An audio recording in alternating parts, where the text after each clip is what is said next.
What's up, Tarlagueños? It's me again, Alvin Bautista, exploring Tarlac. For today's vlog, guys, naimbitahan tayo ng Balematwa Cafe dito sa Barangay Tarhihi, Tarlac City, Tarlac. 8 minutes away from Metro Town. And kung gusto nyo pumasyal dito, open sila ng Tuesday until Sunday. Every Monday, guys, close sila from 9 a.m. until 10 p.m. guys. Pwede kayo mag-visit dito sa kanilang cafe. Napakaganda ng loob, nature-inspired. And syempre, fully air-conditioned, pet-friendly. Kamaya, enjoyin natin kung ano ba yung mga foods and drinks na in-offer ni Balematwa Cafe.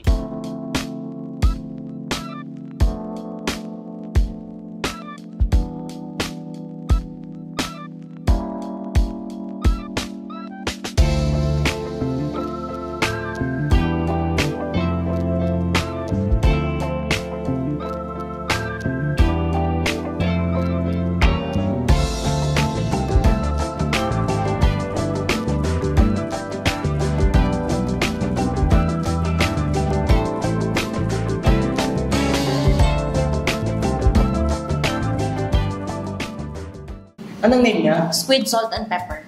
Squid, salt, and pepper. Yan. Tikman natin, guys. Isa sa mga sinaserve nilang squid dito. Ano yan, sir? Yan yung from Boracay na So, recipe.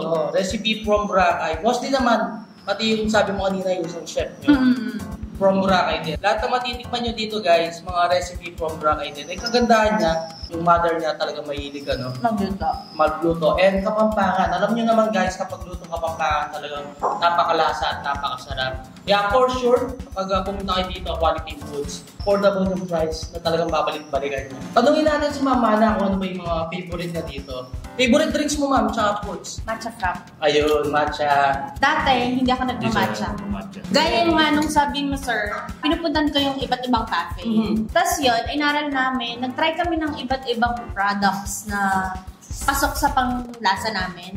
Pasok sa panglasa ko. Yun, so far, bestseller naman namin si Matcha. Sa foods, ito, spaghetti. Recipe ko to. Tapos, si nachos. Gaya nga nung sinabi ko, yung sa nachos, iba't iba kasi yung cafe na nagsaserve ng nachos. Gusto ko yan, equally divided siya, na hindi siya halo-halo. Kasi parang ikaw yung kung anong sauce na gusto mong ilagay. Yon, kagaya ko kasi hindi ako masyadong mapag-mayo. Cheese lang. Mas prefer ko yung ako yung maglalagay ng sauce. Yes. Si Sir naman, tanungin natin. Kasi siya yung barista dito. Tanungin natin kung ano ba yung favorite drinks niya. Black coffee na ako, American. Black coffee. No sugar. Sa mga food, sir, ano yung ano mo dito? Mahilig kasi ako sa isda lang. Hindi ako kumakain masyado before ng karne.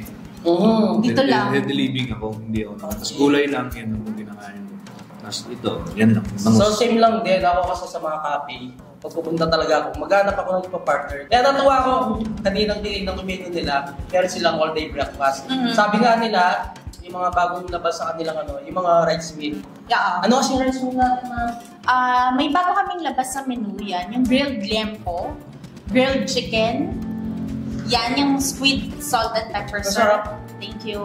Itong spaghetti bolognese. Tapos, may Italian pasta kami na carbonara, kani salad, calamares, at saka yung beef quesadillas. Yan. Saka meron silang available na snacks and chicken wings. Mostly mga finger foods, guys. Pagkikita nyo rin dito. Ma'am, invite mo yung mga katarlakenyos natin. Mga kabalen, taga Tarlakeños, iniimbitahan po namin kayong pumunta dito sa Balematwa Cafe. Dito lang po sa Zone 3, Tarhihi, Tarlac City. Open po kami from Tuesday to Sunday from 9 a.m. to 10 p.m. Ayan, guys, another nature-inspired cafe na naman yung pinasyalan natin dito sa Tarlac City. And then, guys, napaka-quality ng mga foods and drinks nila. Kaya visit na kayo dito sa Balematwa Cafe, dito sa Barangay Tarhihi, Tarlac City, Tarlac. Hanggang dito na lang. Don't forget to subscribe, like, comment, and click the notification bell para updated kayo sa lahat ng videos ko. And of course, huwag nyo kalimutang i-share ang video to para malaman din ng mga ibang katarlakenyos natin dyan. Itong si Balematwa Cafe. At kapag bibisit kayo dito, guys, pwede kayong humingi ng kanilang loyalty card. Para yung pang 10 na drinks nyo na bibili nyo dito is free na siya. Until December 2023, yung kanilang loyalty card. So until our next vlog, peace out!